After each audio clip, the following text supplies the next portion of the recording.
முத்து ரவிட்ட கேக்குறாரு, இந்த மனோஜ் என்னடா பண்ண போறான் உன்னோட வெட்டிங் ஆனிவர்சரிக்கு அப்படின்னு கேட்ட உடனே ரோஹிணி பாக்குது. ரோஹிணி ஸ்ருதியிட சொல்லுது, ஸ்ருதி உங்களுக்கு தேவையான மேக்கப் லுக்கெல்லாம் நானே பண்ணி கொடுக்குறேன். ரவியை ரெடி பண்றது, உங்களை ரெடி பண்றது, உங்க ரெண்டு பேரையுமே ரெடி பண்ற வேலையை நான் எடுத்துக்கிறேன் ஸ்ருதி அப்படின்னு சொன்னதுக்கு அப்புறமா ஸ்ருதி சொல்றாங்க, அப்போ ஓகே ரோஹிணி, செலவு ரொம்ப மிச்சம் அப்படின்னு சொன்னதுக்கு அப்புறமா ரோஹிணி சிரிக்குது. அதுக்கப்புறமா முத்து கேக்குறாரு, சரி பார்லர் அம்மா பண்ணுது, மீனா டெக்கரேஷன் வேலை பண்ற மாதிரி பார்லர் அம்மா மேக்கப் லுக் பண்ணுது, அதுக்கப்புறமா நான் வண்டி டிரைவர்ன்றனால ஏதோ ஒரு வேலை பார்க்குறேன், சரி இந்த மனோஜ் என்ன பண்ண போறான் அப்படின்னு சொன்னதுக்கு அப்புறமா முத்து சொல்றாரு, ஸ்ருதிக்கும் ரவிக்கும் கல்யாண கிஃப்டா ஏதாவது ஒரு ஏசியோ டிவியோ அப்படியே கிஃப்ட் பண்ணிடுறியா அப்படின்னு சொன்ன உடனே மனோஜ் சொல்றாரு,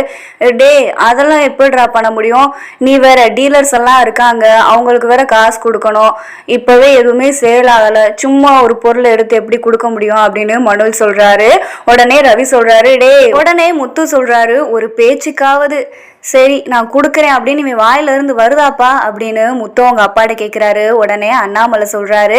டே அவனை பற்றி தான் தெரியும்ல, நீ விடுறா அப்படின்னு சொன்னதுக்கு அப்புறமா ஸ்ருதி விஜயாட்ட சொல்லுது, சரி ஆண்டி, அப்போ நான் எங்கள் அம்மாவுக்கும் அப்பாவுக்கும் இந்த இன்விடேஷனை கொடுத்துட்டு வந்துடுறேன் அப்படின்னு சொன்னதுக்கு அப்புறமா விஜயா சொல்லுது, போயிட்டு வாமா ஸ்ருதி அப்படின்னு சொன்னதுக்கு அப்புறமா ரவி ரோஹிணிட்ட கேட்குறாரு, அண்ணி உங்கள் ஃப்ரெண்டு வித்யா இருக்காங்கல்ல, அவங்களுக்கும் இன்விடேஷன் கொடுக்கணுமா அப்படின்னு சொன்ன உடனே ரோஹிணி சொல்லுது, வேணா ரவி, அதெல்லாம் ஒன்றும் வேணாம், அவள் வரவும் மாட்டா, அவளுக்கு ஒர்க் பிஸி வேற, அதனால நீங்கள் அவளுக்கு கொடுக்க வேணாம் அப்படின்னு சொன்னதுக்கு அப்புறமா ரவி சொல்றாரு, அப்போ சரி அண்ணி அப்படின்னு சொன்னதுக்கு அப்புறமா ரெண்டு பேரும் கிளம்பி ஸ்ருதியோட வீட்டுக்கு போறாங்க. ஸ்ருதி அவங்க அம்மா வீட்டுக்கு போனதுக்கு அப்புறமா ஸ்ருதியோட அம்மா சொல்றாங்க,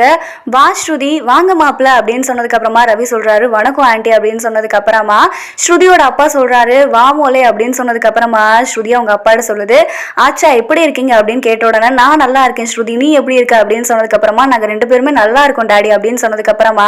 ஸ்ருதியோட அம்மா கேக்குறாங்க, சரி என்ன விஷயமா ரெண்டு பேரும் வந்திருக்கீங்க அப்படின்னு கேட்ட உடனே ஸ்ருதி சொல்லுது, அம்மா எங்களோட வெட்டிங் ஆனிவர்சரி வருதுமா அப்படின்னு சொன்ன உடனே ஸ்ருதியோட அம்மா சொல்றாங்க, ஆமால ஸ்ருதி, உங்க ரெண்டு பேருக்கும் எப்படியோ கல்யாணம் நடக்க வேண்டியது, ஆனா நீங்க இப்படி போய் கல்யாணம் பண்ணிக்கிட்டீங்க அப்படின்னு சொன்னதுக்கு அப்புறமா ஸ்ருதி சொல்லுது, பழசெல்லாம் விடு மம்மி, அதனாலதான் இந்த வெட்டிங் ஆனிவர்சரியை நல்லா செலிப்ரேட் பண்ணணும்னு ஒரு ஹோட்டல் அரேஞ்ச் பண்ணி கொஞ்சம் கிராண்டாவே பண்றோம் மம்மி அப்படின்னு சொன்ன உடனே ஸ்ருதியோட அம்மா சொல்றாங்க, அப்படியே மோளே ரொம்ப நல்லது அப்படின்னு சொன்னதுக்கு அப்புறமா ஸ்ருதியோட அப்பா ஸ்ருதிட்ட கேட்கிறாரு, என்ன மோளே ஏதாவது காசு தேவைப்படுதா, நான் ஏதாவது பண்ணட்டுமா அப்படின்னு சொன்ன உடனே ஸ்ருதி சொல்லுது, ஆச்சா அதெல்லாம் எதுவுமே வேணாம், எல்லாமே நாங்க ரெண்டு பேருமே ரெடி பண்ணிட்டோம், நீங்க வந்தா மட்டுமே எனக்கு போதும் ஆச்சா அப்படின்னு சொன்னதுக்கு அப்புறமா ஸ்ருதியோட அப்பா சொல்றாரு, அப்ப சரி மோளே, சரி சாப்பிட்டு போங்க அப்படின்னு சொன்னதுக்கு அப்புறமா ஸ்ருதி சொல்லுது,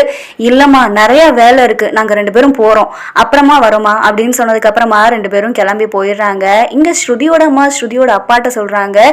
இந்த தடவையாவது ஸ்ருதிய அப்படியே பிரிச்சு நம்ம வீட்டுக்கு கூட்டிட்டு வந்துடணுங்க அப்படின்னு சொன்னதுக்கு அப்புறமா ஸ்ருதி அப்பா சொல்றாங்க, அப்படிதான் அந்த தாலி பிரிச்சு கோக்குற ஃபங்க்ஷன்ல நம்ம நினைச்சோம், ஆனா ஒண்ணுமே நடக்கல, இதுலயாவது ஏதாவது நம்ம பண்ணியே ஆகணும் அப்படின்னு ஸ்ருதியோட அப்பா சொல்றாரு. மீனாவும் முத்துவும் மாடியில இருக்காங்க. அப்போ முத்துக்கு கால் வருது. அந்த செருப்பு தைக்கிற தாத்தா பாட்டியோட சொந்தக்காரர் கால் பண்ணி சொல்றாரு, நீங்க அனுப்பிச்ச போட்டோல இருக்க ஒரு பொண்ணு தான் தாத்தா பாட்டி கடையில போனை விட்டுட்டு போயிட்டாங்களாம் அப்படின்னு சொன்ன உடனே முத்து ஷாக் ஆகி நிக்கிறாரு. உடனே மீனா கேக்குது, என்னங்க ஆச்சு அப்படின்னு சொன்ன உடனே முத்து சரின்னு சொல்லிட்டு காலை கட் பண்ணிட்டு சொல்றாரு, மீனா வித்யா தான் மீனா அந்த போனை செருப்புக்கு தைக்கிற கடையில போட்டு போயிருக்கு அப்படின்னு சொன்ன உடனே மீனா கேக்குது, என்னங்க சொல்றீங்க, நீங்க சந்தேகப்பட்ட மாதிரியே நடந்துருச்சு,